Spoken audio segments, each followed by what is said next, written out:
Charles Robert Darwin was a geologist, biologist, and a naturalist. He is best known for proposing the theory of evolution, which is now a wide known concept. In 1859, Darwin published a book called The Origin of Species. In this book, he stated that all the species of life have descended from common ancestors, which is now widely accepted and considered a foundational concept of science. This theory is known as a theory of evolution. Charles Darwin is credited with the discovery of mankind from apes and even beyond that, from water.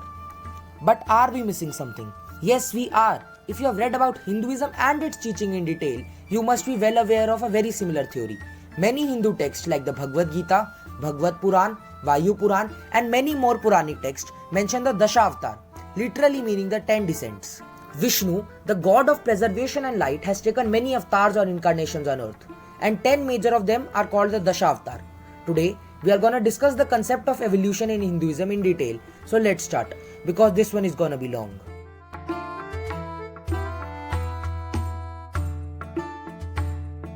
In this video, we are not implying that Charles Darwin borrowed this theory from Hinduism.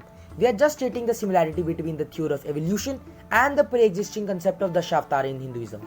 The theory proposed by Darwin states that the life started from water. The first kind of animals were aquatic sea-shelled organisms. These slowly developed into early fish and other prehistoric sea animals, from which came the kingdom of amphibians, which could survive both on land and in water. These animals started expanding their habitats, that is, they started covering larger areas of land and got spread across different landforms. This caused evolution in living organisms and the development of new species and genus. Gradually and eventually, reptiles like dinosaurs started dominating the earth until the evolution of early mammals like saber-toothed tigers into modern mammals like primates and lions. Then the primates developed human-like features and transformed into Neanderthals. Then they started to evolve and turned into a 90-degree angle. This was a man. He learned to speak, hunt, draw, discover, eat, and invent. These processes are extremely complex and took hundreds of millions of years. This was Darwin's evolution theory. Now we have approached the second part of the video. Hinduism is the world's oldest religion. Its scriptures have many mystic and spiritual tales, along with many scientific practices. The renowned French writer, philosopher, and historian Voltaire once said, "The Veda is the greatest gift to West indebted from the East."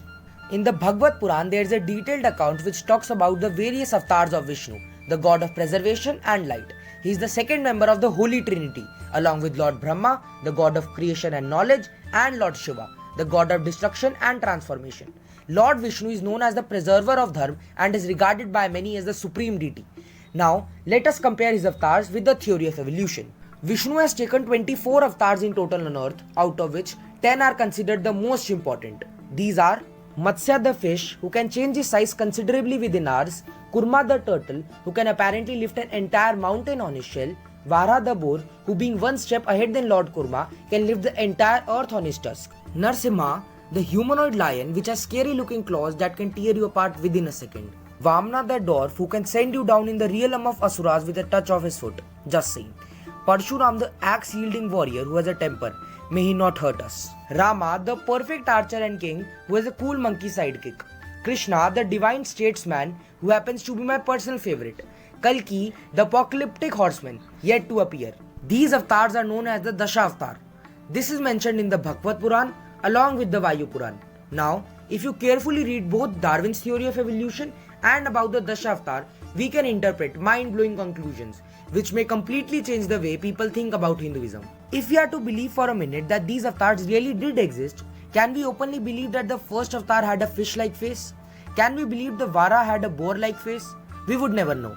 But doesn't Hinduism have a practice of hiding facts under stories? For example, look at this hymn from the Rig Veda. Yojananam sahasra dve dve shate dve cha yojane ekena nimishardhena kramanna namostute. This word states that the sun travels about 2202 yojans in half a nimisha. If we convert this into modern values, it states the approximate speed of light accepted today. How did they deduce? We are not able to deduce. So, if we put these fantastical stories perpendicular to science, we may realize something important. By various researches, comparisons and interpretations, it can be said that the Dashavatar and the theory of evolution are pretty much same. Let's see how. Matsya, the first avatar, is a fish. Darwin states that all life forms can be traced back to the sea. Kurma, the second avatar, is a turtle. Darwin states that the sea organisms started to evolve and relocated their habitats to land, but continued to spend their time in water, and hence became amphibians. Varha, the third avatar, is a boar. Wild boars have huge tusks same as mammoths, saber-toothed tigers, this rhino-like beast whose name I cannot get right, and other primitive animals. Narsimha, the fourth avatar, is a half human and a half lion. This represents the modern mammals, that are lions along with primitive humans. Vamna, the fifth avatar, is a dwarf Brahmin, the first actual human avatar, which shows that humans started to develop through apes and were small in size. Parshuram, the sixth avatar, is an axe wielder. This wonderfully depicts the Stone Age, how Lord Parshuram used weapons made from wood and stone, how people lived in Stone Age and their lifestyles. Rama, the seventh avatar, can be called the law abider. This depicts inventions and discoveries were on the roll, civilization had started to develop, people got a new way of life, laws were formed, a lot of things are depicted through the great epic Ramayana. Krishna, the eighth avatar, is a divine statesman. Lord Krishna depicts the start of politics, adharma, rudeness, wrongdoings, and a lot of aspects of the cruel world. A detailed account is found in one of the greatest epics of the world, the Mahabharata. Buddha is the ninth avatar who started Buddhism. By this time, everything has developed and still developing. Kali Yuga, the dark age has taken over and chaos is on the top. This avatar serves the purpose of spreading peace and depicts the development of human consciousness. Kalki, the apocalyptic horse rider, is yet to come. This represents an age of technology when there is no morality whatsoever. In those hopeless times, a man shall come to re-establish the moral code and defeat the chaotic forces that will plague this earth. These were the Dashavatara. Now we notice that the Dashavatara is actually the theory of evolution proposed thousands of years ago in the Purans, hidden in plain sight. This theory was published by Darwin 200 years ago, but this depicts the story of more than 200 million years ago. Still, most of the people don't realize the importance of the religion and its hugely developed system of perspective. The Vedas, the Upanishads, the Purans, ancient manuscripts and inscriptions contain ton of such things.